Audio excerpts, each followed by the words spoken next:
তুমি বলছো আমি জানি ও আমাকে ভালোবাসে না, ও আমাকে ভালোবাসে না, তারপরেও আমি মন থেকে এটা মানতে পারছি না। আমি ওকে ছাড়া থাকতে পারছি না বা চলতে পারছি না। কে চলতে পারছে না? তুমি। হ্যাঁ, তুমি চলতে পারছো না, ও কিন্তু চলছে। তুমি জানো ও তোমাকে ভালোবাসে না। ও তোমায় যখন ভালোবাসে না, ও ইগনোর করবে না তো কে ইগনোর করবে? ভালো তো তুমি বাসো ওকে।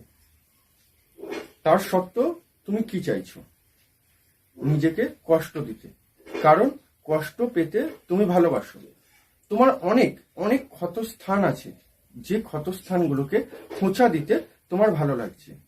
সেই ক্ষতস্থান থেকে রক্ত বেরোলে তোমার দেখে মজা নিতে ভালো লাগছে। তাই তুমি এটা জানো ও তোমাকে ভালোবাসে না, তার সত্ত্বেও তুমি ওর পেছনেই ঘুরছো বা ওর পেছনেই পড়ে রয়েছো। যে মানুষটা তোমাকে মানুষ বলেই গণ্য করে না, তোমাকে পাত্তাই দেয় না, ইগনোর করে, তবু তুমি তার পেছনেই পড়ে রয়েছো। তাহলে এখন তোমার করণীয় কি? হয় তোমাকে ওই পজিশন থেকে বেরিয়ে আসতে হবে, নাহলে ওকে তোমার পজিশনে নিয়ে আসতে হবে। দুটোর মধ্যে যে কোনো একটাই তোমার করণীয়। কারণ তুমি তো অনেক ভিক্ষা চেয়েছো, পায়ে ধরেছো, ওর বন্ধু বান্ধবের কাছে রিকোয়েস্ট করেছো ওকে ফিরে আসার জন্য, অনেক কিছু করেছো, তাতেও তোমার কিন্তু চিঁড়ে ভেজেনি বলেই আজকে কিন্তু তুমি আমার এই ভিডিওটা দেখছো।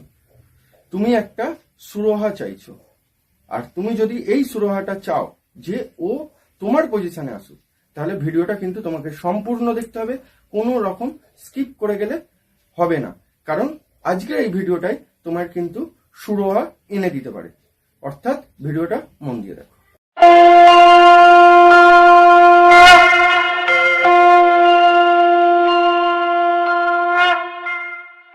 আর নয় বুঝলো কি, এবার হন বিজ্ঞান মনস্ক।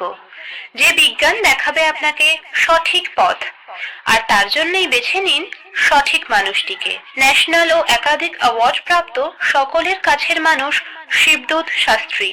মনে রাখবেন, যদি না হয় সঠিক জ্যোতিষ বিচার, তবে গ্রহরত্ন ও তাবিজ সবই বেকার। জয় মা তারা, জয় গুরু বামদেব। মায়াবী বশীকরণ ইউটিউব চ্যানেলের সকল বন্ধুকে স্বাগত। আশা করছি তোমরা সকলে ভালো আছো, সুখে আছো এবং শান্তিতে আছো। আজকে আমি তোমাদেরকে যে ক্রিয়াটা দেবো সেটা হচ্ছে একটা কবচ তোমাকে নিজেকেই নিজে বানিয়ে নিতে হবে। যে কবচটাকে বলতে পারো সংমোহন কবচ বা বলতে পারো আকর্ষণ কবচ।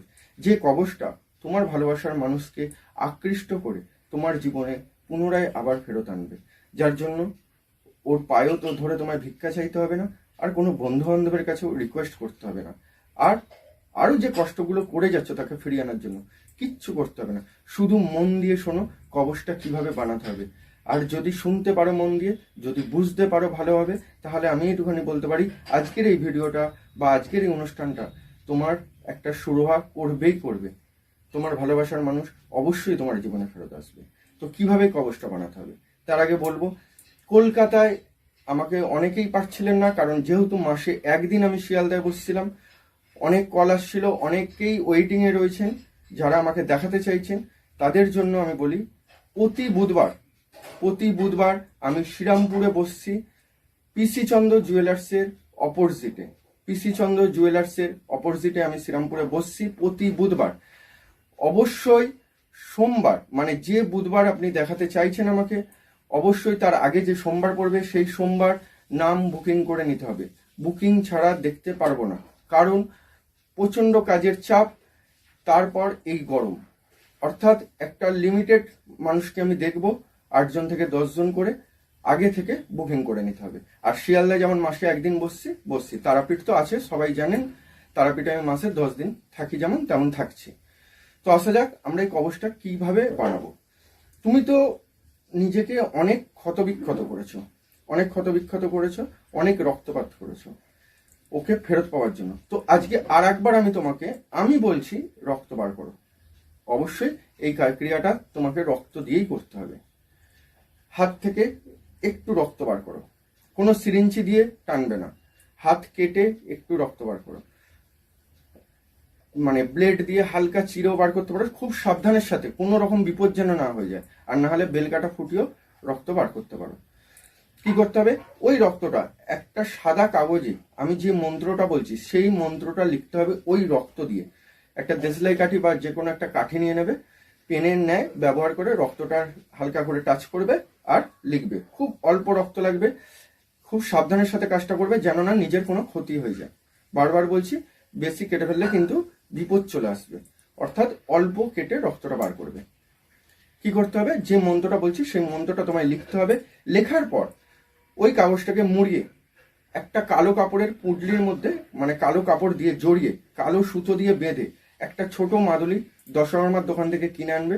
সেই মাদুলির ভেতর ভরে মোম দিয়ে আটকে নেবে এবং তুমি যদি পুরুষ হও তোমার ডান হাতে ধারণ করবে, আর তুমি যদি মহিলা হও তোমার বাঁ হাতে ধারণ করবে।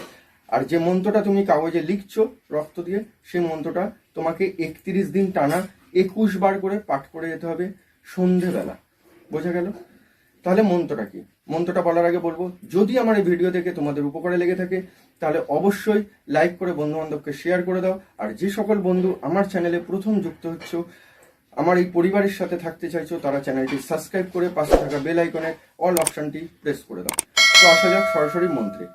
ওং হ্রিং কামরূপী মোহিনী আকর্ষণী অমুকের সহিত, মানে যাকে তুমি বশ করতে চাইছো, তোমার ভালোবাসার মানুষ, আমার বসং কুরুকুরু সাহা, তোমার নামটাও টাইটেল সমেত। এই মন্ত্রটা তোমায় রক্ত দিয়ে লিখতে হবে। জাস্ট মানে খুব ডিপ করে নয়, কিন্তু হালকা করে রক্তের টাচও লেখা যেতে পারে, কোনো অসুবিধা তাতে নেই। বুঝতে না পারলে আমাকে ফোন করে নিও। না বুঝে করবে না, অবৈধভাবে করবে না। অবৈধভাবে যদি করো তাহলে কিন্তু যদি তোমার ক্ষতি হয় তার দায়িত্ব আমি বা আমার চ্যানেল কেউ নেবো না। ঠিক যেভাবে বললাম, যদি সঠিক ভালোবাসার মানুষকে ফিরিয়ে আনতে হয় তাহলে অবশ্যই প্রয়োগ করো, তুমি সমাধান পাবেই পাবে, গ্যারান্টি আমার। ভালো থেকো, সুখে থেকো। জয় মা তারা, জয় গুরু বাংলা।